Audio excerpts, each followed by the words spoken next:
Marcos 1, 21 a 28. Entraram em Cafarnaum e logo no sábado, indo ele à sinagoga, ali ensinava. E maravilharam-se da sua doutrina, porque os ensinava como tendo autoridade e não como os escribas. E estava na sinagoga deles um homem com espírito imundo, o qual exclamou dizendo: que temos contigo, Jesus Nazareno? Vieste destruir-nos? Bem sei quem és, o Santo de Deus. E repreendeu Jesus dizendo: Cala-te e sai dele. Então o espírito imundo, convulsionando e clamando com grande voz, saiu dele. E todos se admiraram a ponto de perguntar entre si dizendo: Que é isto? Que nova doutrina é esta? Pois com autoridade ordena aos espíritos imundos e eles lhe obedecem. E logo correu a sua fama por toda a província da Galileia. Cafarnaum, cidade de Cafarnaum, foi escolhida por Jesus para ser o seu centro de operações na Galileia. E Jesus, como qualquer judeu, ele foi à sinagoga. Sinagoga que era o lugar de reunião em uma qualquer localidade fora de Jerusalém. E o objetivo de Jesus, ao ir à sinagoga, era ensinar. E Jesus ensinava de tal maneira que se maravilharam da sua doutrina. E esta palavra maravilharam-se tem no original um significado mais de ficarem como que aterrorizados, em espanto total. Isto porque Jesus os ensinava como tendo autoridade. Jesus não ensinava como os escribas, como os fariseus, porque Jesus não citava ninguém. Nem sequer como os profetas do Velho Testamento Jesus dizia: isto é o que diz o Senhor. Não. Jesus ele mesmo dizia. Ele é a palavra. Ele é Deus feito homem. Em Mateus 5 nós lemos Jesus falar sobre muitas coisas que eles tinham ouvido dizer aos antigos. E aqui, por exemplo, não matarás, mas qualquer que matar será réu de juízo. Eu, porém, vos digo. Jesus, ele era a autoridade. Ele é a palavra. Ele é Deus. Na sinagoga estava um homem com espírito imundo. Este homem que estava possuído por um espírito imundo, espírito maligno, ele estava num lugar que eles pensavam que era santo, na sinagoga. Era um lugar limpo, mas nesse lugar estava um homem que para os judeus era como os gentios, imundo. Os espíritos malignos, os espíritos imundos, os demónios são uma realidade. Hoje também, embora muitas vezes eles possam agir de forma camuflada, e eles fazem isso muitas vezes. E estes espíritos imundos, eles sabem quem é Jesus. Jesus Nazareno, bem sei quem és, o Santo de Deus. Até este ponto no Evangelho de Marcos ainda ninguém tinha declarado quem Jesus era, com exceção da voz do Pai no batismo de Jesus. Mas esse espírito imundo, ele sabia que Jesus era o Santo de Deus. Mas para além disso, ele sabia também qual era o seu destino. Vieste destruir-nos. Eles sabem qual é o seu destino. Os espíritos malignos, eles influenciam os homens. E em alguns casos, possuem esses homens. Mas eles sabem que serão lançados no lago de fogo e enxofre, num sofrimento eterno. Só não sabem quando é que isso vai acontecer. Jesus não só ensinava com autoridade, como tinha toda a autoridade e poder sobre o mundo espiritual das trevas. Bastou uma ordem: cala-te, sai dele. E o espírito imundo saiu daquele homem. E todos se admiraram da sua nova doutrina. Que nova doutrina é esta? Pois com a autoridade ordena aos espíritos imundos e eles lhe obedecem. A palavra de Jesus era com autoridade. Jesus veio a este mundo. Foi Deus que encarnou, fez-se homem, com todo o poder. Ele, como ser humano, ele tinha todo o poder sobre todas as coisas. É isso que o Evangelho de Marcos nos vai mostrar.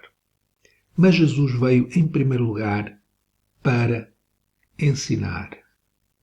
Os sinais que ele fazia confirmavam a palavra que ele ensinava. Os sinais que ele fazia, e aqui é um exemplo, quando ele expulsou este espírito maligno deste homem, esses sinais confirmavam a palavra que ele com autoridade anunciava sobre o reino de Deus, sobre o domínio de Deus, não mais o domínio do homem ou de Satanás, mas agora o domínio de Deus. Jesus estava ali, o Rei, com domínio total sobre todas as coisas. Neste texto nós podemos reconhecer que quando Jesus tem sobre nós autoridade, passamos a ser sua propriedade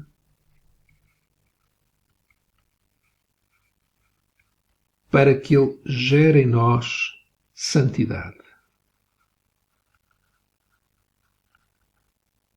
Quem é a autoridade sobre nós? Uma pergunta que podemos fazer. Qual é a autoridade máxima sobre a nossa vida? A quem é que nós damos ouvidos? Quem tem a última palavra na nossa vida? Será que é a palavra de Deus que tem sobre nós a autoridade? A palavra de Jesus? Será que cremos em toda a palavra de Deus, naquilo que Ele diz? Ela tem toda a autoridade, a última palavra, sobre a nossa vida? Se isso for verdade, é porque nós passamos a ser propriedade de Jesus. Não mais propriedade do mal, do maligno, do pecado, mas agora nós somos de Jesus, como aquele homem que ficou liberto, o espírito saiu dele. Este homem não era mais propriedade deste espírito maligno, mas agora ele pertencia a Jesus. Porque Jesus falou, cala-te, sai dele. E a palavra de Jesus, com autoridade, fez com que este homem fosse liberto, não mais fosse possuído por este espírito maligno. A palavra de Jesus, a palavra de Deus, liberta-nos de ser propriedade do pecado. João 8, 34 a 36. Respondeu-lhe Jesus, em verdade vos digo, todo aquele que comete pecado é servo do pecado. Ora, o servo não fica para sempre em casa, o filho fica para sempre. Se, pois, o Filho vos libertar, verdadeiramente sereis livres. Jesus veio para nos libertar da servidão do pecado. Podemos não estar possuídos por um espírito maligno, mas com certeza os espíritos malignos, eles querem nos influenciar para o pecado, para duvidarmos da palavra de Deus, para termos pena de nós mesmos, para nos irritarmos quando as coisas não são como nós queremos, para termos medo, para não crermos em Deus que nos ama e tantas outras coisas que a palavra de Deus nos diz. Que Ele está conosco, que os nossos pecados já foram pagos na cruz pelo sangue de Jesus. Esta é a verdade, esta é a palavra de Jesus que nos liberta do domínio, do mal e do pecado. Mas nós somos de Jesus agora, a sua palavra tem autoridade, nós lhe pertencemos para quê? Para sermos santos. Pois é a palavra de Deus que gera em nós santidade. Jesus, ao orar ao Pai, disse, santifica-os na verdade. A tua palavra é a verdade. Jesus não orou ao Pai para que Ele nos santificasse pelo que fazemos. Jesus orou para que o Pai nos santificasse pelo que Ele diz, pela sua palavra. E o processo é este. Ele renova o nosso entendimento, que vem pela palavra de Deus. Há uma renovação. Pela palavra de Deus o nosso entendimento é renovado. Isso vai nos levar à transformação das nossas emoções, das nossas afeições, dos nossos pensamentos, da nossa vida. E essa transformação faz-nos ficar equipados para toda a boa obra. Servir ao Senhor não tem a ver com aprender técnicas. Servir ao Senhor é fundamentalmente uma questão de sermos pessoas transformadas pelo seu poder, renovadas, equipadas pela sua palavra na nossa vida. Paulo, na segunda carta a Timóteo 3, 14 a 17, ele enfatiza a inspiração da palavra de Deus, da Bíblia. Toda a Escritura divinamente inspirada. Paulo diz que a palavra de Deus, toda a Escritura, é divinamente inspirada. Mas depois ele explica porque é que a Bíblia é proveitosa. pois esse é o foco, é o resultado da palavra inspirada por Deus. Há um objetivo. E a forma como nós lemos a Bíblia, a palavra de Deus, é como ela nos é dada.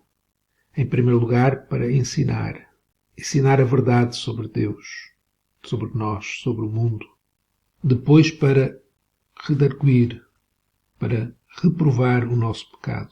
Mas depois, para transformar a nossa vida. Corrigir. E, finalmente, instruir em justiça, equipando-nos de forma que possamos servir ao Senhor, para que o homem de Deus seja perfeito e perfeitamente instruído para toda a boa obra. A palavra de Jesus tem autoridade sobre nós? Precisamos de a conhecer. E sempre que estamos a ler a Bíblia devemos perguntar a nós mesmos o que é que aquela passagem que nós estamos a ler nos ensina. O que é que Deus está a falar naquele texto que estamos a ler? O que é que Ele nos está a ensinar? Ao ler um texto, nós devemos fazer esta pergunta. O que é que este texto fala sobre Deus? O que é que Deus está a falar nele? Para depois fazermos uma outra pergunta. De que forma a minha vida está ou não em conformidade com este ensino que eu estou a ler? Porque a palavra de Deus, ela quer nos confrontar para nos convencer do nosso pecado e entrarmos no processo de arrependimento, onde o Espírito Santo nos vai ajudar, nos vai santificar, para que o nosso caráter seja mais como o de Jesus. A palavra de Deus, à medida que nós a absorvemos, que ouvimos, que meditamos, ela opera em nós santidade, transforma a nossa vida. Tem um efeito medicinal sobre a nossa alma para produzir saúde espiritual. É por isso que é tão importante, ao abordarmos as Escrituras, ao lê-las, não pedir a Deus que nos mostre o que é que temos de fazer para melhorar, mas, em primeiro lugar, deixar que a palavra nos transforme. Pedir ao Deus que inspirou esta palavra, ao Jesus que tem toda a autoridade, Ele é a palavra, que Ele, pela sua palavra, pelo poder sobrenatural do seu Espírito, transforme a nossa vida, nos santifique, possamos ser libertos, como este homem foi liberto naquele dia, na sinagoga, pela palavra do Senhor Jesus.